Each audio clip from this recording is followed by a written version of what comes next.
Hey everyone, welcome back for day 14 of Bible in a Year. That's 2 weeks in a row, so thank you for joining me, and I will shut up now and we can do what we're here to do. We're in Genesis 31 through 31:16, and without seeing that written, that could sound real confusing. So I will, of course, put that down on the screen like I usually do so everybody can follow along and it can be an easier process. When Rachel saw that she wasn't having any children for Jacob, she became jealous of her sister.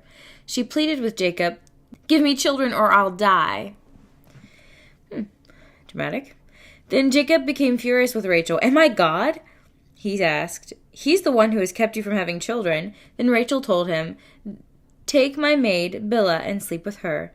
She will bear children for me, and through her I can have a family too."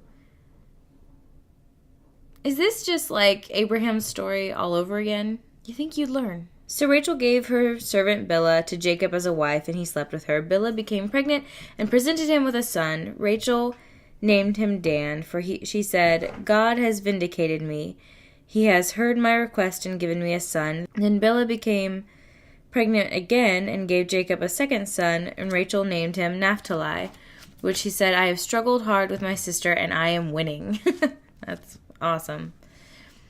Meanwhile, Leah realized that she wasn't getting pregnant anymore, so she took her servant Zilpah and gave her to Jacob as a wife. Soon Zilpah presented him with a son. Leah named him Gad, for she said, "How fortunate I am." Then Zilpah gave Jacob a second son, and Leah named him Asher, for she said, What joy is mine!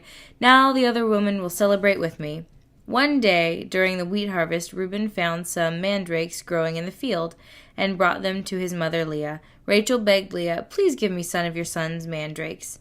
But Leah angrily replied, "Wasn't it enough that you stole my husband? Now you steal my son's mandrakes too?" Rachel answered, "I will let Jacob sleep with you tonight if you give me some of the mandrakes." So that evening, as Jacob was coming home from the fields, Leah went out to meet him. "You must come and sleep with me tonight," she said. "I have paid for you with some mandrakes that my son found." So that night he slept with Leah, and God answered Leah's prayer. She became pregnant again and gave birth to a fifth son for Jacob. She named him Issachar, for she said, "God has rewarded me for giving my servant to my husband as a wife."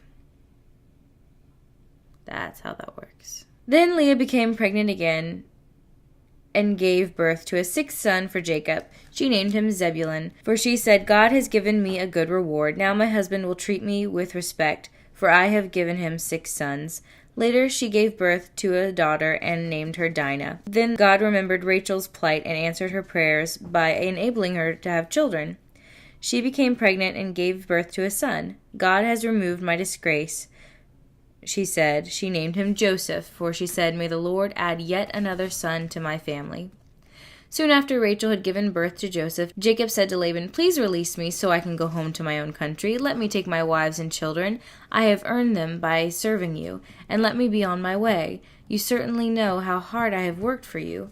"Please listen to me," Laban replied. "I have become wealthy, for the Lord has blessed me because of you. Tell me how much I owe you. Whatever it is, I'll pay you." Jacob replied, "You know how hard I've worked for you, and how your flocks and herds have grown under my care. You had little indeed before I came, but your wealth has increased enormously. The Lord has blessed you through everything I've done. But now, what about me? When can I start providing for my own family?" "What wages do you want?" Laban asked. Jacob replied, "Don't give me anything. Just do this one thing, and I'll continue to tend and watch over your flocks. Let me inspect your flocks today and remove all the sheep and goats that are speckled and spotted, along with all the black sheep. Give these to me as my wages. In the future, when you check on the animals that you have given me as my wages, you'll see that I have been honest. If you find in my flock any goats without speckles or spots, or any sheep that are not black, you will know that I have stolen them from you." "All right," Laban replied. "It'll be as you say."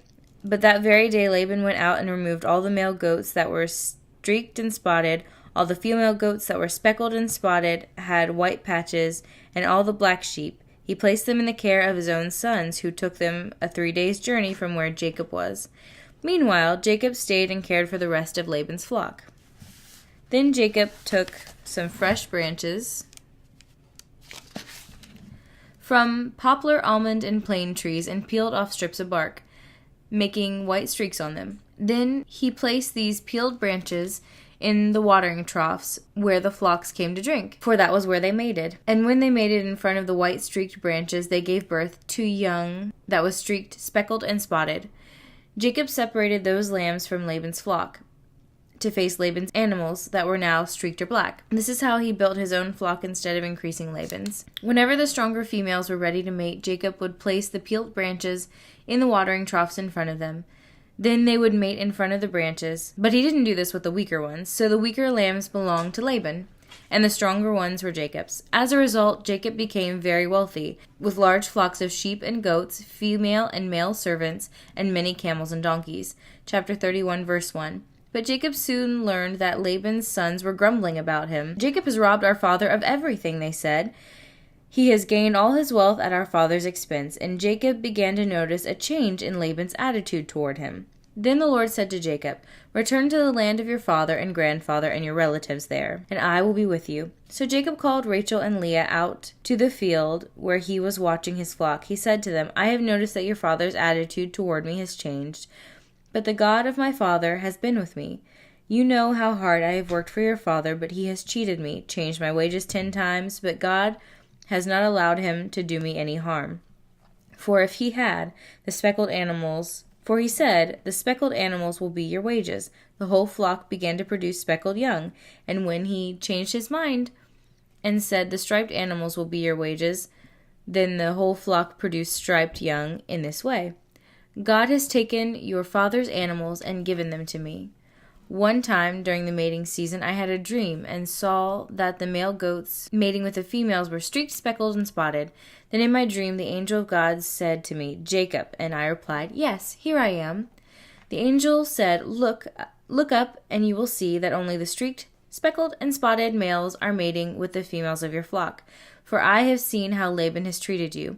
I am the God who has appeared to you at Bethel, the place where you anointed the pillar of the stone and made your vow to me. Now, get up, get ready, and leave this country and return to the land of your birth.' Rachel and Leah responded, 'That's fine with us. We won't inherit any of our father's wealth anyway. He has reduced our rights to those of foreign women, and after he sold us, he wasted the money you paid him for us. All the wealth God has given you for our father legally belongs to us and our children, so go ahead, do whatever God has told you to do.'" I wonder if they said that in unison. Probably not. But apparently they were both thinking it. New Testament, we are going to be in Matthew 10, 1 through 23. Jesus called his 12 disciples together and gave them authority to cast out evil spirits and to heal every kind of disease and illness. Here are the names of the 12 apostles. First, Simon, also called Peter, then Andrew, Peter's brother, James, son of Zebedee, John, James's brother, Philip, Bartholomew, Thomas, Matthew, the tax collector, James, the son of Alphaeus, Thaddeus, Simon the Zealot, Judas Iscariot, who later betrayed him. Jesus sent out the 12 apostles with these instructions. "Don't go to the Gentiles or the Samaritans, but only the people of Israel, God's lost sheep. Go and announce to them that the kingdom of heaven is near. Heal the sick, raise the dead, cure those with leprosy, and cast out demons. Give as freely as you have received. Don't take any money in your money belts, no gold, silver, or even copper coins. Don't carry a traveler's bag with a change of clothes, or sandals, or even a walking stick. Don't hesitate to accept hospitality, because those who work deserve to be fed. Whenever you enter a city or a village, search for a worthy person and stay in his home until you leave town. When you enter the home, give it your blessing. If it turns out to be a worthy home, let your blessing stand. If it is not, take back your blessing. If any household or town refuses to welcome you or listen to your message, shake its dust from your feet as you leave. I tell you the truth, the wicked cities of Sodom and Gomorrah will be better off than such a town on Judgment Day. Look, I'm sending you out as sheep among wolves, so be as shrewd as snakes and harmless as doves. But beware, for you will be handed over to the courts and will be flogged with whips in the synagogues. You will stand trial before governors and kings because you are my followers. But this will be your opportunity to tell the rulers and the unbelievers about me. when you are arrested, don't worry about how to respond or what to say. God will give you the right words at the right time. For it is not you who will be speaking. It will be the Spirit of your Father speaking through you. A brother will betray his brother to death. A father will betray his own child. And children will rebel against their parents and cause them to be killed. And all nations will hate you because you are my followers. But everyone who endures to the end will be saved. When you are persecuted in one town, flee to the next. I tell you the truth. The Son of Man will return before you have reached all the towns of Israel. Psalm 12, 1-8. Help, O Lord, for the godly are fast disappearing. The faithful have vanished from the earth. Neighbors lie to each other, speaking with flattering lips and deceitful hearts. May the Lord cut off their flattering lips and silence their boasting tongues. They say, we will lie to our heart's content. Our lips are our own. Who can stop us? The Lord replies, I have seen the violence done to the helpless. I have heard the groans of the poor. Now I will rise up to rescue them, and they have longed for me, as they have longed for me to do. The Lord's promises are pure, like silver refined in a furnace, purified 7 times over. Therefore, Lord, we know you will protect the oppressed, preserving them forever from this lying generation, even though the wicked strut about and evil is praised throughout the land. Proverbs 3:13-15.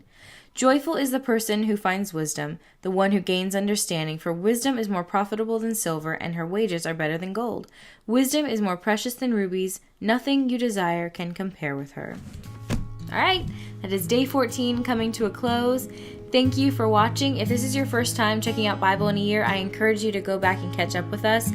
Binge the whole previous 13 episodes, and we will start anew tomorrow. Don't forget to subscribe, like, comment, and I will see you back here tomorrow. Bye.